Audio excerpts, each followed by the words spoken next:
Facial recognition is everywhere, and we've all heard stories about all kinds of surveillance, but facial recognition is even more integrated into our lives than you may realize. Every time I access my phone, it uses facial recognition. When you use filters on popular apps, that is facial recognition. In fact, the camera I'm using right now is tracking my eyes to focus. So today, we're going to talk with a company that builds one of these systems. So stay tuned.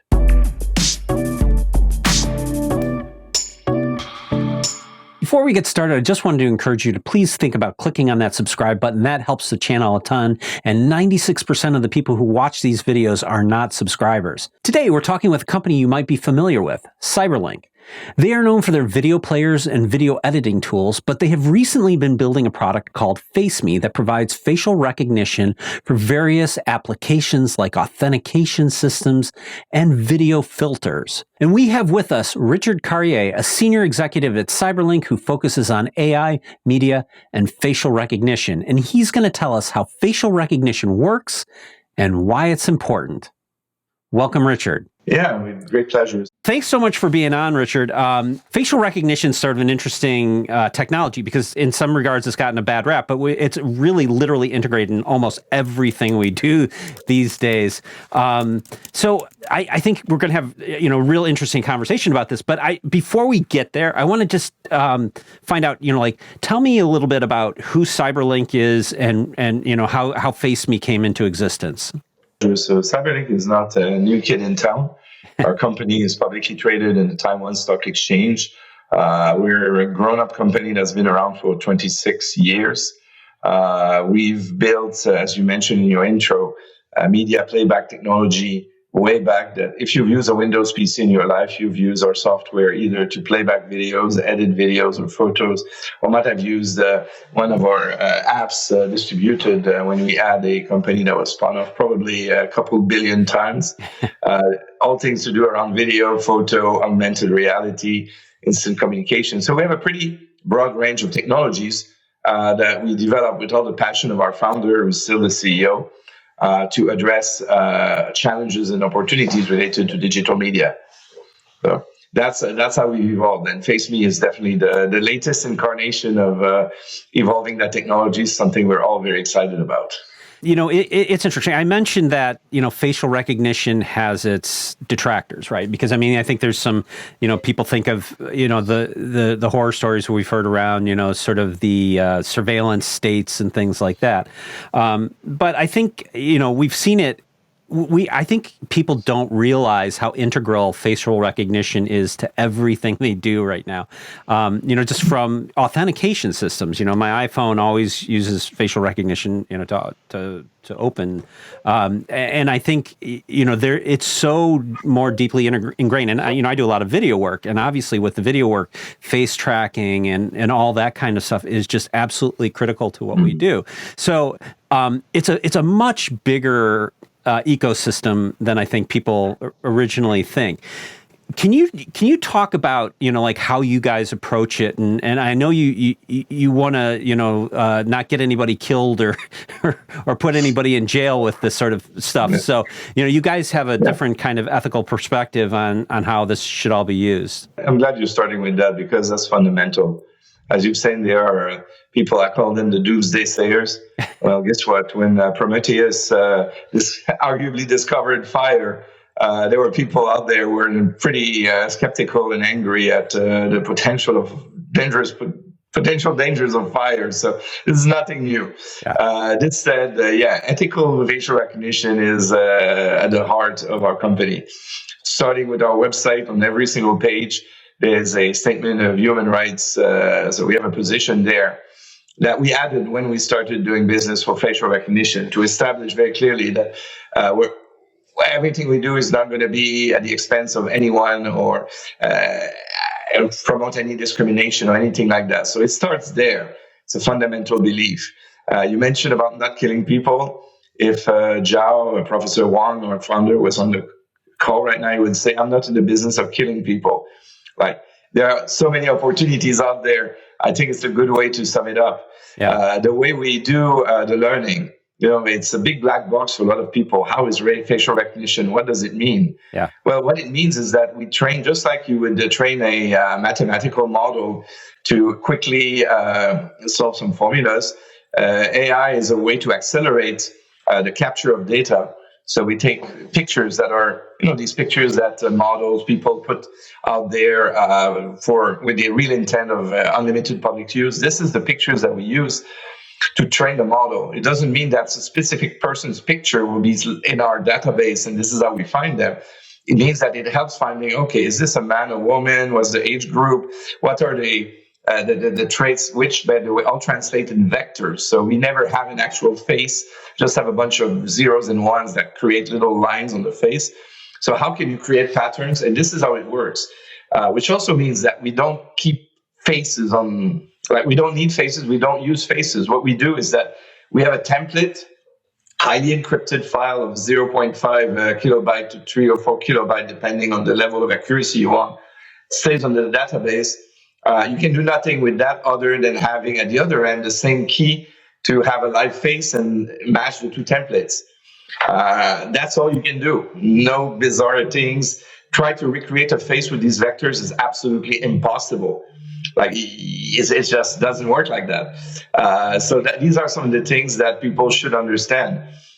From the moment that you don't store a face in a database, how can you steal somebody's identity? Yeah. You can't. If anything, using facial recognition on your phone or any device to protect access to sensitive data, the risk of a misidentification, a false positive is 1 in a million with facial recognition.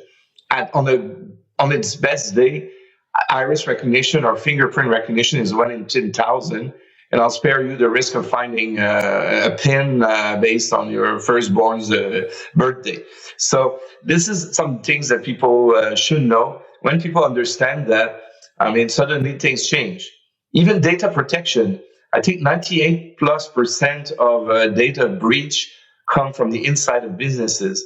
If every company had facial recognition as one of the dual or triple means of authentication to give access to the company's networks, I guarantee that the number of fraud would go down dramatically and the number of breaches, data leaks would go down dramatically. So these are just some examples of where you can do that in a very ethical way, in a way that's positive, in a way that, if anything, improves dramatically the protection of individuals and companies' data. Yeah, I think it's interesting you mentioned, multi-factor authentication systems and things like that, because, we are slowly, very, very, very unfortunately, slowly approaching a world, where we do away with passwords, right? And then in those scenarios, multi-factor authentication systems become really important, and having one of those vectors as facial recognition, can have a lot of benefits. Yeah.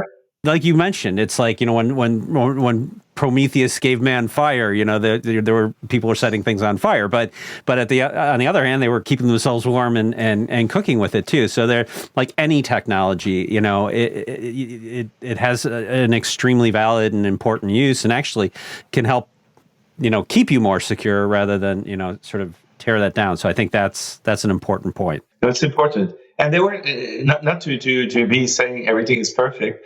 And 2-3 years ago, there were some issues. The technology, both hardware, affordable hardware, and just overall providers of algorithms, there was still some work to be done about recognizing people with different ethnic backgrounds. Mm-hmm. Like a few years ago, an Asian woman, because of the finer traits in the face, was harder to reach the level of accuracy of a Caucasian man.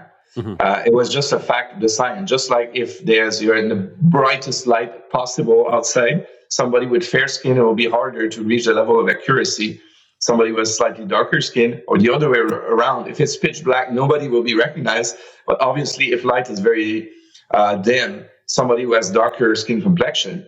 But these things have been resolved as we do more learning to a level that within any acceptable margin where you would measure these things, plus add to that the use of infrared cameras and whatnot, things have improved. So that's one very important thing. And the other thing, speaking of infrared or laser cameras, is spoofing. Lots of technology out there.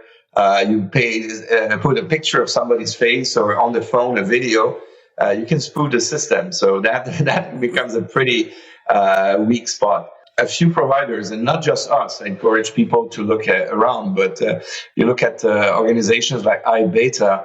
There's also IEEE that does a contest, and a couple others. We've been part of all these contests, and just like for the accuracy in general, NIST is ranking all the providers, and we're very advantageously positioned for anti-spoofing with iBeta, with IEEE. We've been in the very top of finding all the spoofing attempts. In fact, iBeta just recently, not only using pictures and things, but using masks. Like if you remember the movie Face Off, we detected 100% of the attempts of spoofing doing that through their tests. So these are the kinds of things that you have to be aware that there are risks, but when you address these risks, you're in a very good place with that technology. One of the things you mentioned about the idea of bias in, sort of the facial recognition systems, and it is important to get faces of different ethnicities, and also different genders, and people of obviously different genders and different people of color, but also people with maybe disabilities and things like that, and like to sort of make the recognition more robust. I mean, can you speak to how you do that? Again, it's not a matter of learning. The more you train the models, which we do constantly, the better they become. Yeah. So somebody who, when we recognize these vectors on the face, somebody who, due to birth or accident has malformation on the face, it doesn't matter to us as long as we have enough. We recognize like between the bridge between the eyes, and there's enough structure that will say, okay, it's just that the vectors around the right eye are a bit different there, and that's it. So that thing is not a problem. The thing about the skin complexion, ethnicity, one thing we do not do, we don't try to create an estimate or rendering, say, okay, this is people who've been walking in front of a camera, that many have this ethnic background or not. That's something that we don't feel that the technology is good enough to make it something that's scientifically valid. So we don't even go there, just overall. And in fact, we had a client recently who asked us, just for access control, it was not even for statistics, said, I want to know people with different skin complexion, be able to identify how many people are Asian or maybe African American. I would say we can do that, but we're not going to give it to you because this is irrelevant to that use case, and we don't want to be around. We don't want to be caught into a situation for something that where we believe we just don't have the value we want, and we don't see the benefits. So we just talking about back to what we consider ethical facial recognition. We just walked away. Guess what? We lost a customer, but so what? Like we get 10 more customers the other way around. Yeah, and we can walk our head straight into any meeting, any situation. So that's how we think about these things. So yeah, maybe someday we'll be there. In some cases, around some use cases, maybe it becomes relevant. Not the customers base we have and what we do. We don't see the relevance at the moment, so we're not spending time there. But other things we are spending time, like, for example, a company, we spun up the company, so I cannot speak to the details anymore.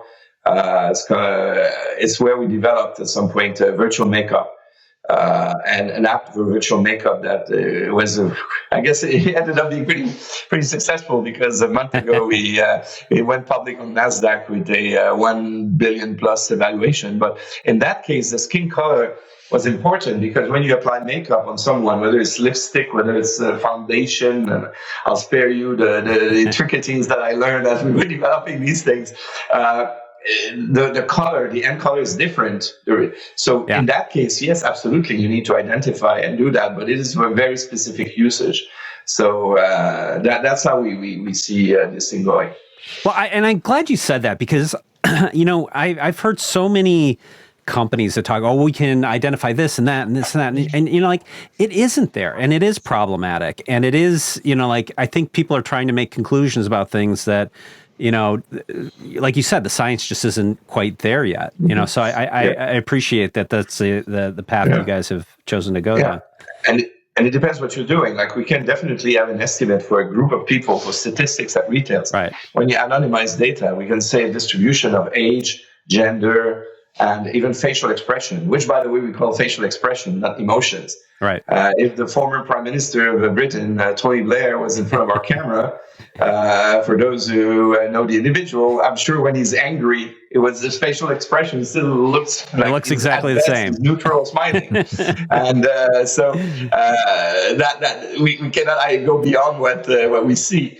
But what we do, these cases, we do provide statistics, but it's statistics for necessity, like just retail to better target your customers, or if you have interactive digital signage or things like that. Yeah. And we're not going to do that to identify somebody whether or not they should be arrested. That's not our business. Yeah. And, you know, I wanted to also mention one other thing that I think is another important piece that people don't always think of why facial recognition is really important is, you know, people with disabilities too is another big use case, because, you know, people with disabilities can't always operate, you know, a phone or you know, those sorts of things. So facial recognition can be a nice enabling technology for a lot of folks. Yeah.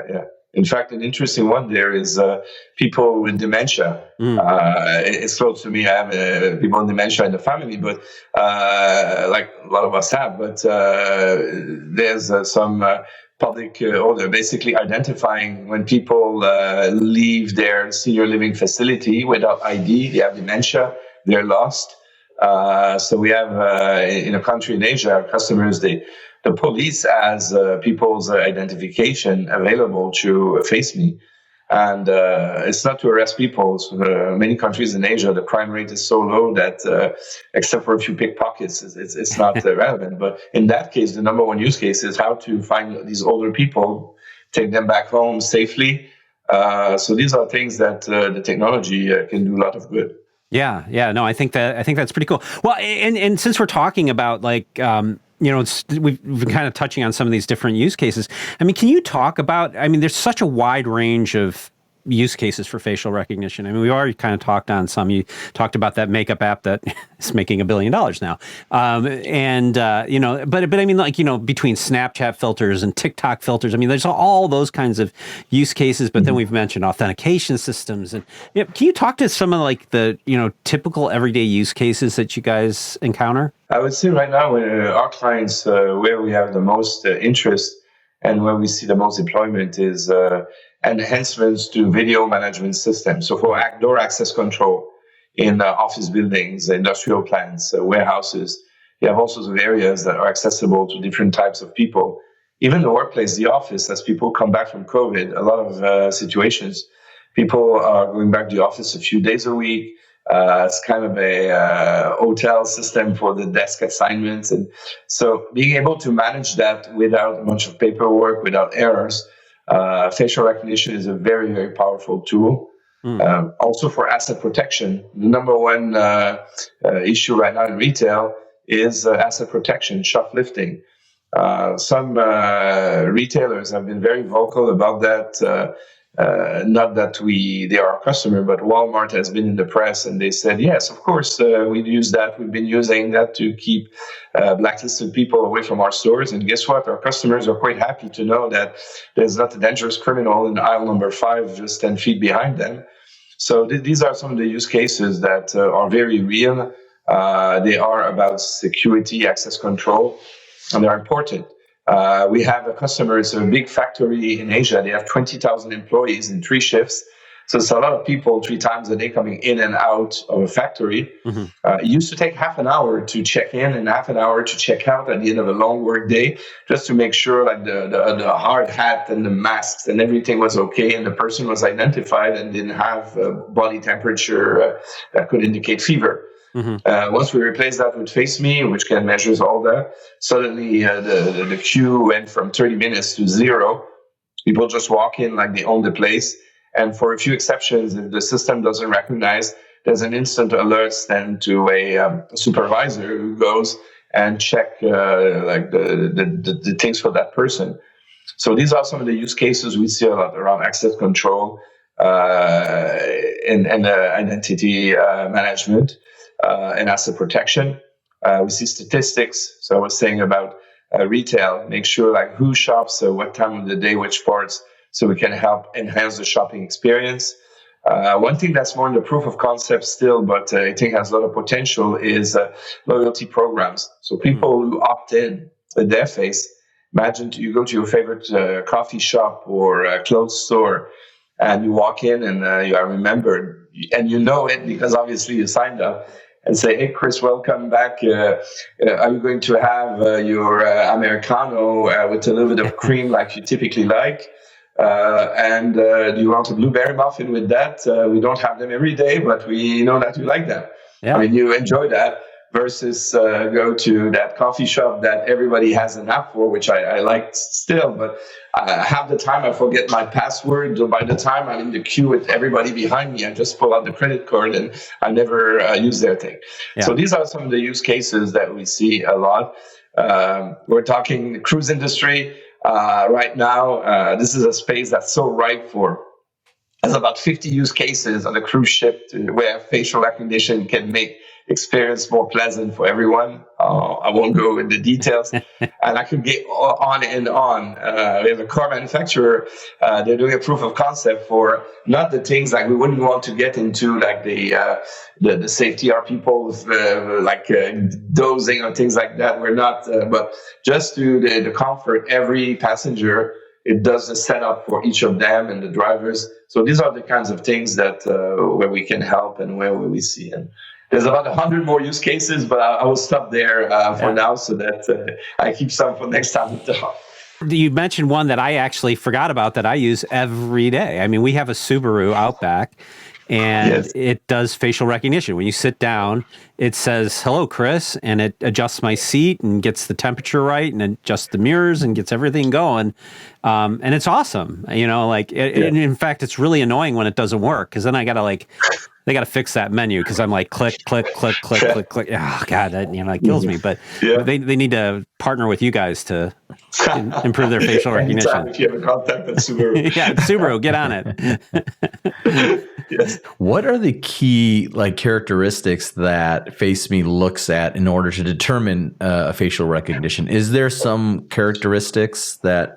Basically, the way it works, and for those of the video, I'll show it in my hand, it's basically between the eyebrows, the side of the mouth, not the ears, but sides of the cheeks, and under the mouth, there's a zone here where FaceMe tries to identify vectors. So in a 3D way, it identifies hundreds of little spots that it measures quite precisely. And based on that, it can reach a very high level of accuracy. So it doesn't matter anything else matters than these vectors. That's why I'm saying create a template. And that's why I also said with these vectors, there's no way you can recreate somebody's face. Like it's impossible. And that's what we do.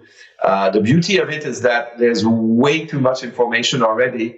Like as long as we have, I think, 80 pixels across, we have enough to get a level of accuracy of over 99%. So people wear a mask. We had that problem before COVID. We had the customers in the medical space. They say they want to identify people, the treating personnel walking into the surgery room and, the mask, the bonnet, everything. As long as we have data around the eyes and the bridge of the nose, we can reach an accuracy level of over 98%. So that's how we do. So it's very, or if you have partial views, like when people enroll their faces, in the ideal scenario, we have 5 pictures. One is full front, and then I add up, down, left, right. So even if you're at an angle, you can capture. Yeah. But even with just one picture, if you're at, I think, within 30% angle, cameras, sometimes they come from above, we can still recognize because we don't need information on everything. That's really interesting because I mean, I find myself, I have a baseball cap on, I wear glasses, and then I'm wearing a mask now, and I'm like, the poor facial recognition, it's like it's going to struggle here. But that's 80 pixels is all it takes, huh? Yeah, but there's limitations too, which means 80 pixels. If you are dressed the way you just described, Chris, you need to be pretty close to the camera to capture these 80 pixels. Yeah. So there's limitations. Somebody was asking us, like, the case was impossible, basically. It's like, oh, yeah, you have one eye only. I say, well, then in that case, just go for iris. There's nothing you can do. By the way, if you were a human, and unless you know the person's hat and everything, which is different ways to identify, which we could get into, as that's also something we can do. Yeah. Like follow somebody to locations, we take information about how they're dressed and everything, but the face itself, you need to see at least enough face to recognize a face. That's just the way it works. Yeah. What kind of negative impacts could there be to facial recognition? I know you guys said something about you don't want to get people killed. I'm not connecting the dots. How does facial recognition potentially affect somebody in that way? There's so many use cases for facial recognition. We focus our businesses in things that do access control, that has statistics that can improve interaction with consumers and let's say a kiosk. We don't seek business opportunities to associate with those who develop guided missiles and things like that. That's all I meant.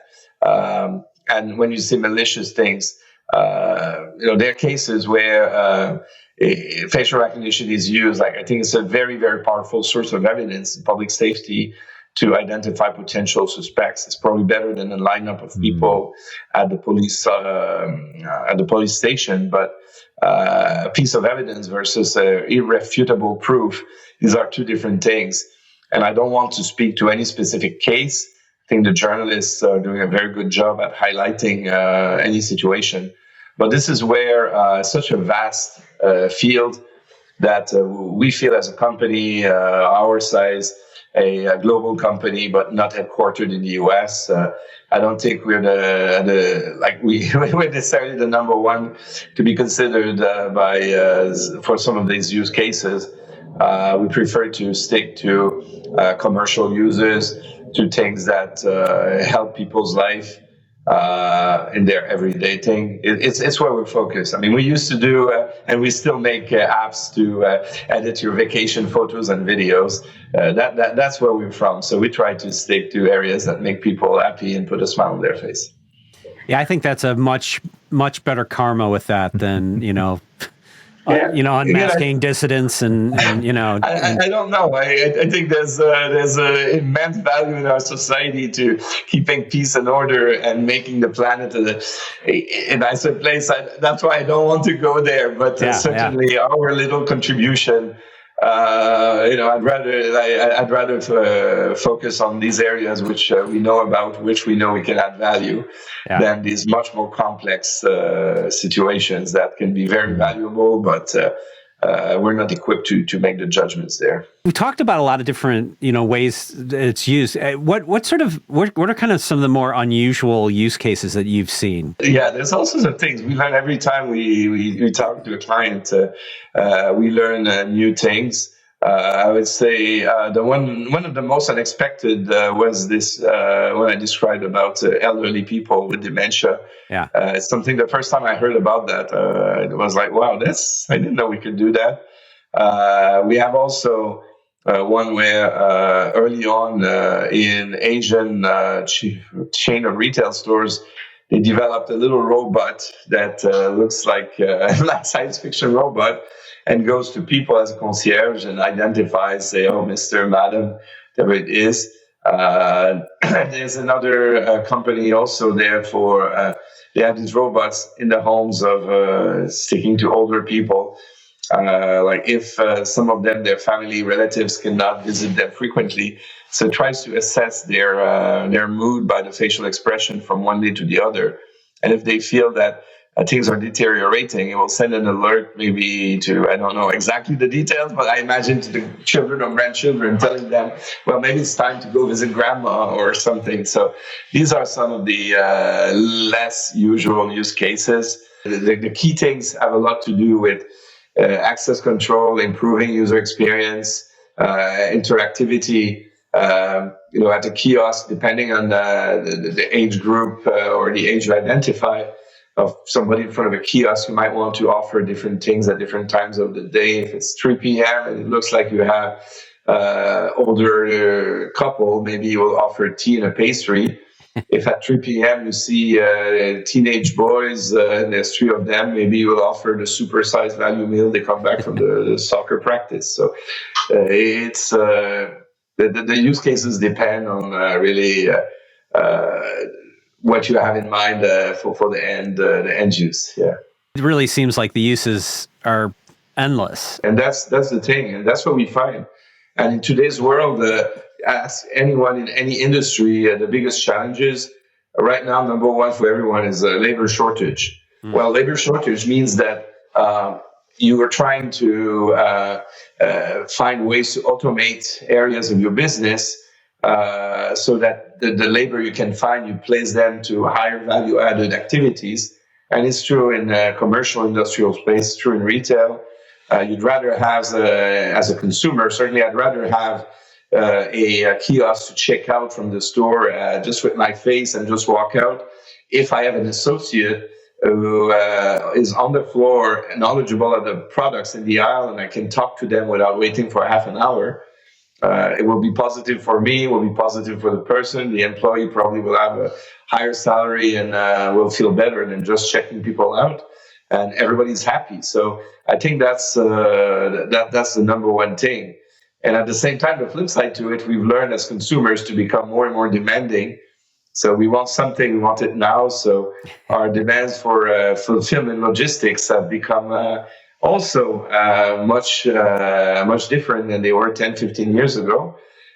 So being able to use automation and facial recognition is a big part of it. To improve efficiency at the warehouse or the delivery mechanism is important as well. So we find needs in every level of the value chain. And if anything, what was proofs of concepts and good ideas 2-3 years ago before COVID now has become urgent. As companies, they need to deploy it, and we are there for them. So, Richard, what's next for Cyberlink and in particular FaceMe? We keep introducing, let's say, these new tools to make our solution more complete.